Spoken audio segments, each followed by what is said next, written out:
Today on Rock the Park, I have never seen anything like this in my life. a volcanic history that blows the mind. And it's one of my favorite terms, super colossal. There's a mystery to solve, Phantom ship off the port bow. and even a century-old missing man to find. Where's he hiding? We're in Crater Lake National Park, You ready? and it all starts right now.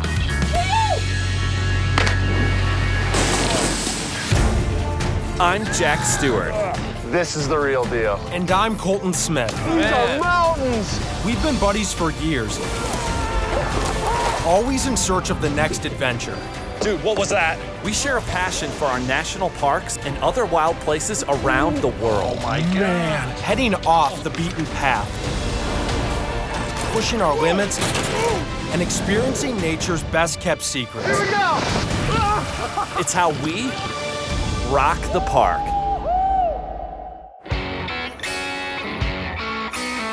Staring down your fears at the edge of a 30-foot gnarly cliff I look down, and I'm kind of frozen. is one way to get your heart pumping. You got it! You just gotta jump. I just have this rush of nerves that just comes over me. But drama's nothing new for this national park. Crater Lake is the only national park in Oregon. The lake got its start nearly 8,000 years ago when a cluster of volcanoes known as Mount Mazama erupted. The 12,000-foot high summit area collapsed, forming a large caldera. Smaller eruptions followed, and over time, water began to fill the caldera, creating the lake. It was the biggest eruption in North America in 500,000 years, spewing rock and ash over a land area 2.5 times as big as Texas. So we are on our way to Crater Lake National Park, and I've got to say, this is one that I've been really excited about visiting. This is one of the most beautiful and scenic national parks in the entire country. The lake is the 9th deepest in the world at about 1,900 feet. Once that volcano erupted, it all came crashing in, and what you're left with is just a massive crater. And on top, you're talking about a surface area of 21 miles. That's huge, it's enormous. We're gonna be going on a bunch of different hikes, going out on the lake, but we're gonna have to work for it. Yes, we're biking this bad boy. I mean, we got 33 miles ahead of us, but we get to see the entire lake, and it's one big circle. It should be peaceful, other than the massive amount of elevation that we might be gaining, you know. 3,800 feet. That's a lot. One thing that is extremely hard to ignore right now is all the smoke that is just everywhere. Right now, Oregon is going through a pretty massive drought, and that's led to wildfires really everywhere. You can smell it, and there is an obvious haze that has settled down here in the valley. Hopefully, once we do get to Crater Lake, some of this smoke will dissipate, and we'll have some beautiful views. Get these bad boys off of here. We're gonna be biking the 33-mile loop around Crater Lake, camping along the way. It's gonna be a challenge for us. And the majority of that challenge, Right now. it's gonna come right now. The Crater Lake Rim is like a giant roller coaster. You're either climbing up or coasting down. Our ride begins with a 3-mile climb up 600 feet of elevation to get to the rim. That's the height of a 55-story building. That's no joke. That's a nice little hill or mountain to start off our trip. Definitely can smell and see the smoke in the air. So we're just about to get our first view of the lake, and you can already tell that there's just smoke everywhere. Oh man, you can't even see that much of the water. This is what Crater Lake looks like on a clear day. And while our view today has gone up in smoke, it's good to remember wildfires like this one that was caused by lightning play an important role in nature. They help regenerate the forest by returning nutrients to the soil. Fires have been burning since the beginning of time. Yep. It's just the frequency that they're occurring now is not natural. The global temperature is getting hotter and hotter. That hot air, it sucks up more moisture and it dries out the ground. So when those lightning strikes do happen, there's a lot more kindling and those fires spread pretty rapidly. You can see the rim of it just so faint. So most of these fires are burning far away from the park. Some are close, and they're moving in and they're affecting Crater Lake. And that's what's going on all over the globe. I think it's easy to look out over Crater Lake and see all the smoke and be very discouraged.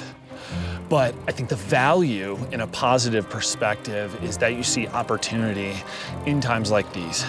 One of the things that the natural world teaches us is the power of unity. When things aren't going so well, we really have to band together and decide to make a difference. And that's what these forest fires are doing. It's showing us that we've got to do something about it. And even in the tiniest way right now, the decision to bike this road instead of taking our car, we're helping out. We're doing a little bit of our part to eliminate part of the problem. And I think that's pretty cool. Smoky or not, we've got about 16 miles to ride until we hit our camp for the night and make our way down to Cleetwood Cove. Where we're gonna get on a boat to actually check out Crater Lake, you know, down on the lake.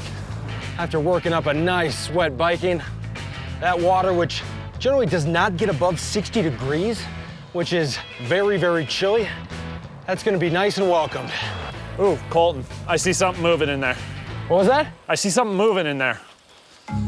Crater Lake's home to the mighty Roosevelt elk. They were once hunted almost to extinction, but more than a century ago, they were reintroduced to remote regions of Oregon, and today, there are more than 150 roaming the park.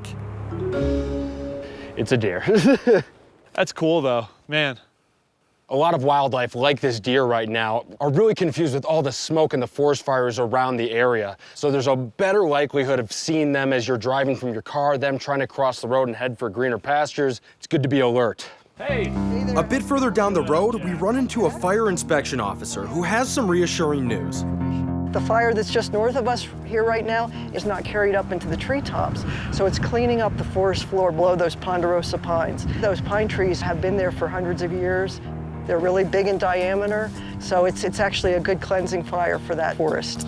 It's always good to get some context because when you look out at a view and you can't really see the lake, you know, it's very concerning. Very disappointing, yeah. But a lot of times the smoke lifts a little later in the afternoon, so I've been telling people hang around for an hour and hopefully you'll get a better view of Crater Lake. So we'll hope for changing winds and calm waters. You can be anywhere in the lake. Because Crater Lake has a mystery, and we want to solve it. You'd think that'd be easy to find, but it's a pretty big lake.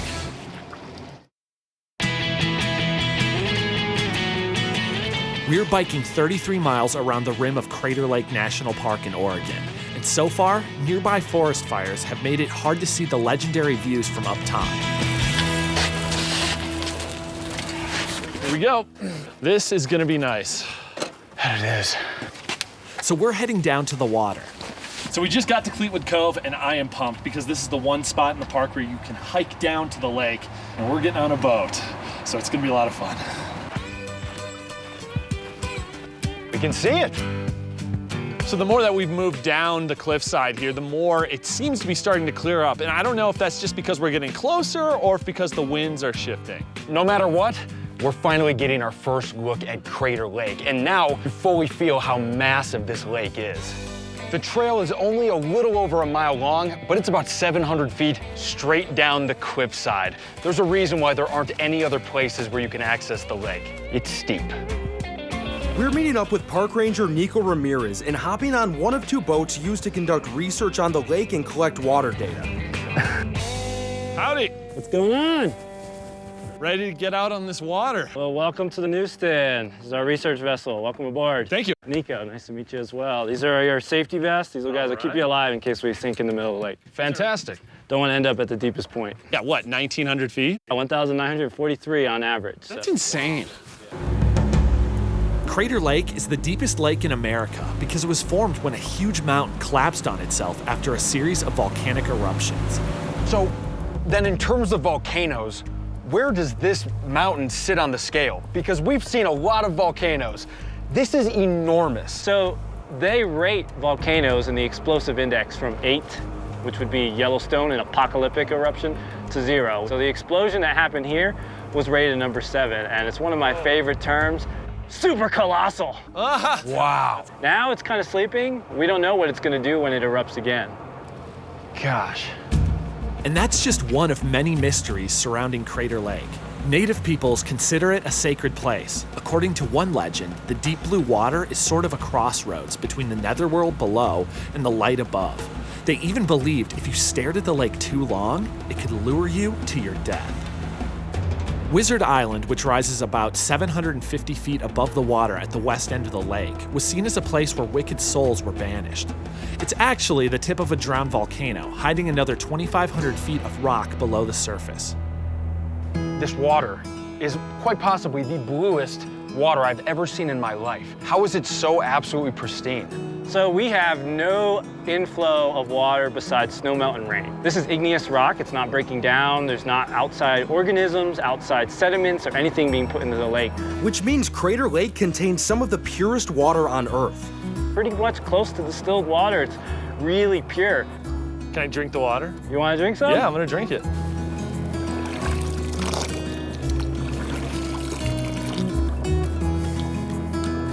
Tastes great. To protect the water, only a handful of tour boats and Park Service research vessels are allowed on Crater Lake.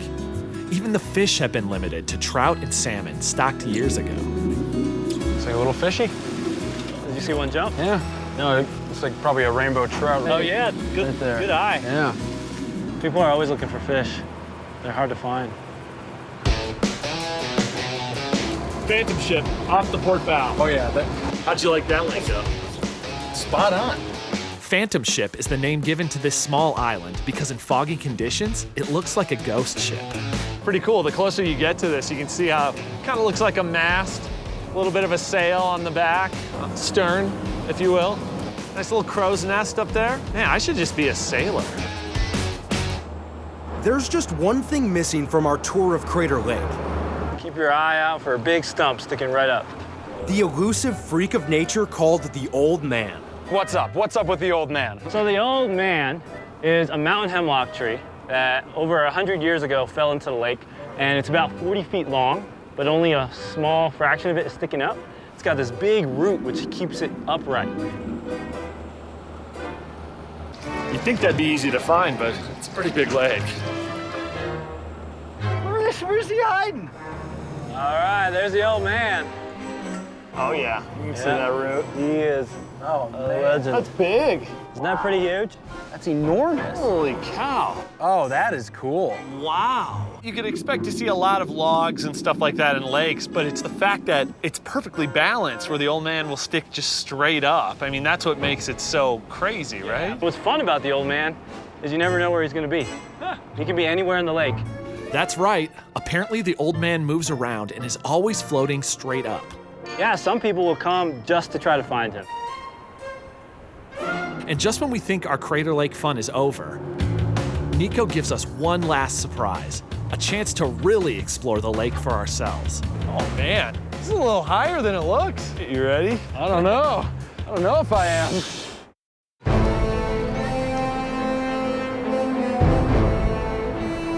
We're in Oregon, getting ready to jump off a 30-foot cliff into the deepest lake in North America. Oh man, this is a little higher than it looks. Significantly, yes. Wow. There's no risk of hitting anything. It's more so just the mental, jumping and slamming against the water. yeah, there's that. Heights used to really freak me out. Sometimes, like right now, they still kind of do. It's so funny how these jumps always look so much smaller when you're not at the top. Yes. So from down below, it's like, oh man, that's low. It's nothing. Yeah. And then you get up here. That's kind of high. It's it feels high. like, yeah. Okay, let's do it. You're going first. What? Sweet.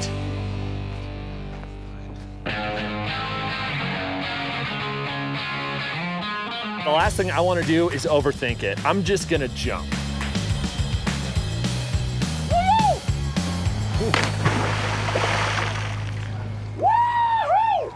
I smack the water pretty hard, and then I start to feel the cold. Oh my gosh! Hurry up! It's cold! Oh, man.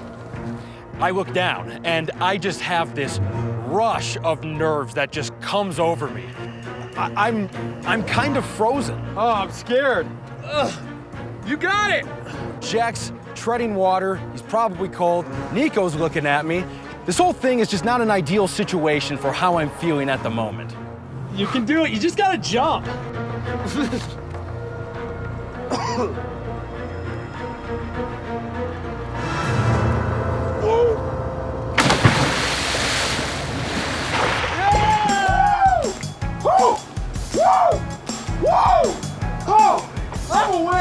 Oh, my breath is gone. Whew. You get used to it. I did it! It's not so bad. The water is so cold. We've had a killer day. This day had just absolutely everything. I mean, to get to see Crater Lake by bike, and then to actually be on the lake and see all of the evidence of this volcanic, explosive history, and then some fun. All right, what do you say we get to camp? Let's do it. I'm exhausted. I had a very wide range of emotions in the last 30 minutes. Tonight, we're doing what's called dispersed camping. That means we're finding a site outside of a designated campground. It's allowed on some federally designated lands. Looks like the mosquitoes are hiding in here. Whew.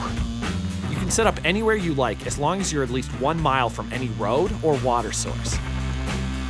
This looks good to me. Yeah, this'll do. Let's set up. Good day.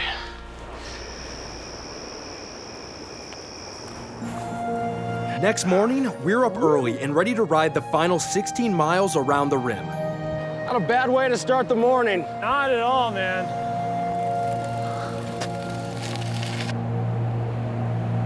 Finally, man. Finally, we get an overview of this thing. Man, there's Wizard Island. Oh, yeah. And there's the Phantom ship. Yeah. That's sweet. Look at the reflection. Look at how just still and perfect this water is. This is really what we've been waiting for this entire trip, was that one moment to actually see Crater Lake. We've gotten to see it from the water, but finally, we've got that picturesque view of Crater Lake National Park, and it is everything that I hoped it would be. It's amazing. All right, man. We got it. We got it. And, Woo! and honestly, well, it's not over yet. We have one more stop. One more chance to come face to face with the power of Crater Lake's eruption. Oh, yeah. That's insane. Since it's all downhill, I'm feeling pretty comfortable about taking this offshoot road and checking out the Pinnacles Overlook. I think we've got plenty of time. The Pinnacles are a towering reminder of the park's history-making eruption. They're these massive, like, spires. It's gonna be really cool. Our little side trip adds another 7 miles and a short hike to the journey.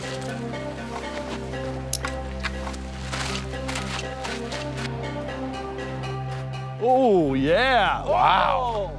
Wow. There's so many of these? They're right there in front of you. That's insane. So imagine this, Mount Mazama erupts and it sends all this pumice and ash down on this area. And then the fumaroles, the steam vents start to go up and all of that ash starts to erode away and we're left with these massive pinnacles. I've never seen anything like this in my entire life. Each 50 to 100 foot pinnacle marks where a steam vent used to be. The hot steam cemented the ash into solid rock. And the fact that they're fossilized steam vents is just fascinating. What do you think? Should we finish out this ride? Let's finish it up. We're right there. We're right there. Let's Right do there. it. Final stretch. 14 more miles, most of them quick and easy. Oh, I love when it goes downhill.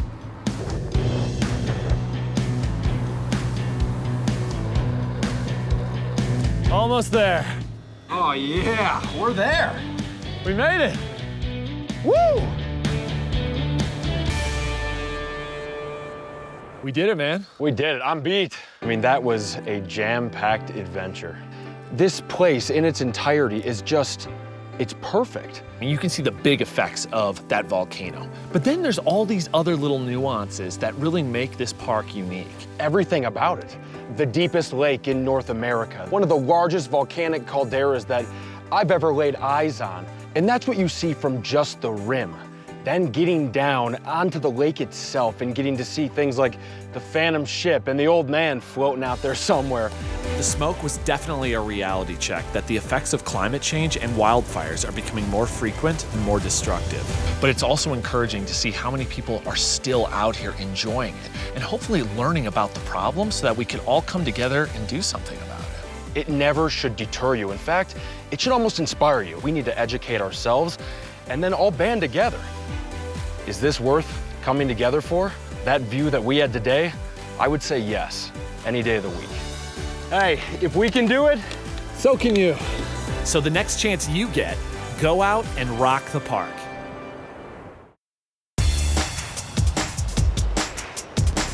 Word on the lake is this boat goes pretty fast. Switching the cap backwards.